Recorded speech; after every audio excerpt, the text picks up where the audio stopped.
and you can see other notification popped up.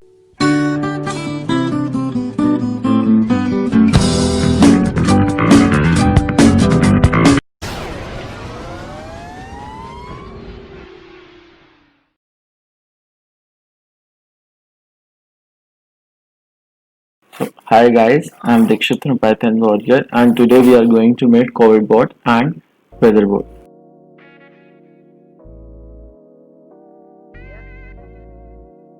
So the first thing we will install is the package we are going to use, that is Windows 10 Toast Notifier, or as it is called Win 10 Toast.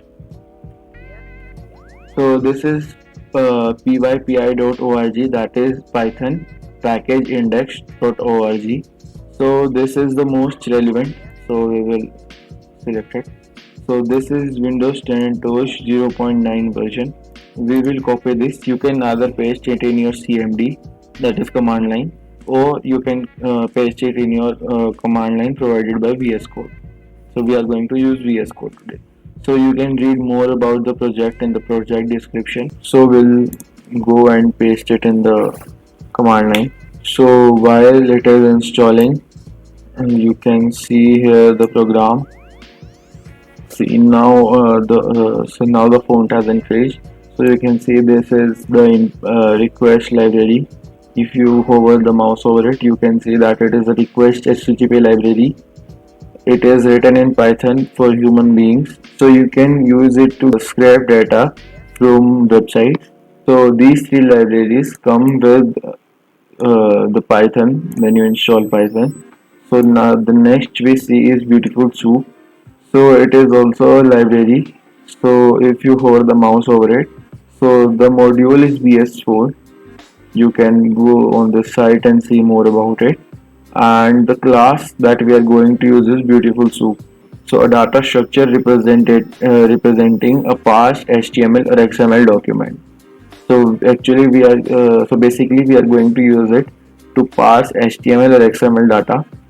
So here we are going to use it for HTML. You can also install it by the same way. You can see this, it is also available on pypi.org. You can simply copy this and paste it in your VS Code command line. And also if you want to learn more about it, you can see it on Kami.com. So moving on to the Windows 10 Toast Notifier. So the Windows 10 Toast module and the Toast Notifier class. You can go to the GitHub and see the source code. So first, we'll start by creating an update function. So you can either create the function or just simply write the code.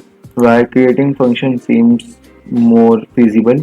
So we'll ask the user to enter a city, that is the city of which he or she wants to be the temperature.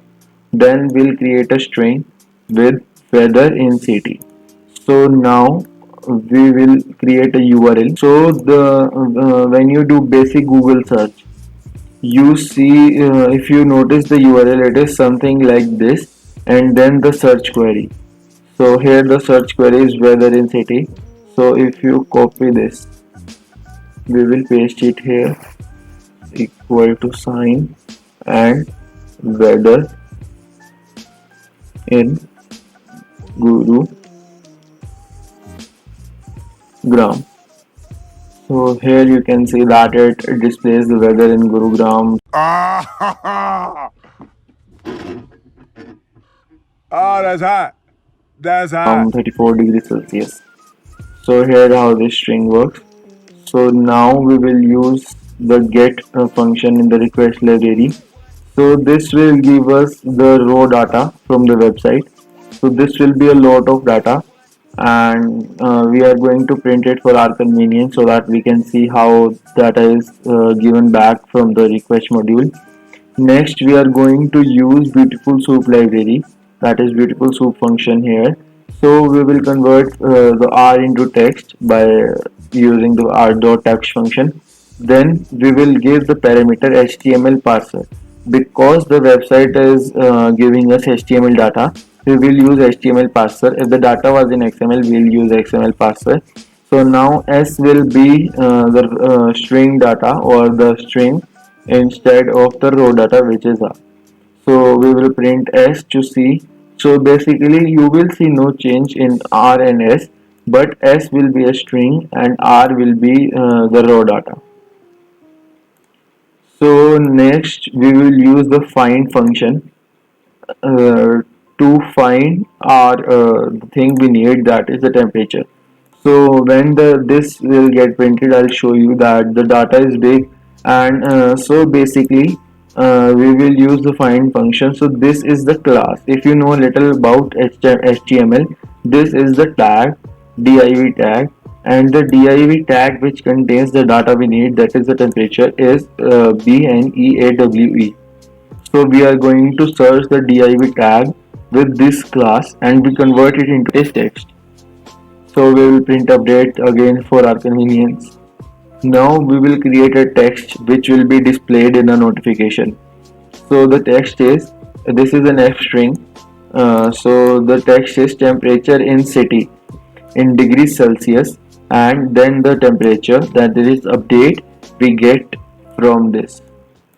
So now creating infinite loop. So we will create an instance of the toast notifier class toast. So using the show toast function, we will create a notification. So here you can see that we have to give a title, a message, icon, path, duration, and threaded. This is the title, that is the first parameter, weather update. This text is the message which will be displayed here, like in the notification. This is the duration. So it is in seconds, and it will be the amount of time the notification stays on screen. This is the icon path. So the icon is available in the same folder as the project. Now time.sleep. We use this to create interval for the notification to show up. Here I am using 10 seconds to show how the interval works. You can set the time according to your need, like hourly or minutely. So now we will run this. See the pip installed Windows and Toast requirement already satisfied because I have it installed in my PC. So it is asking us the name of the city. It is Gurugram. So you can see that the huge amount of data is being printed. That is, it is from the print R and print S.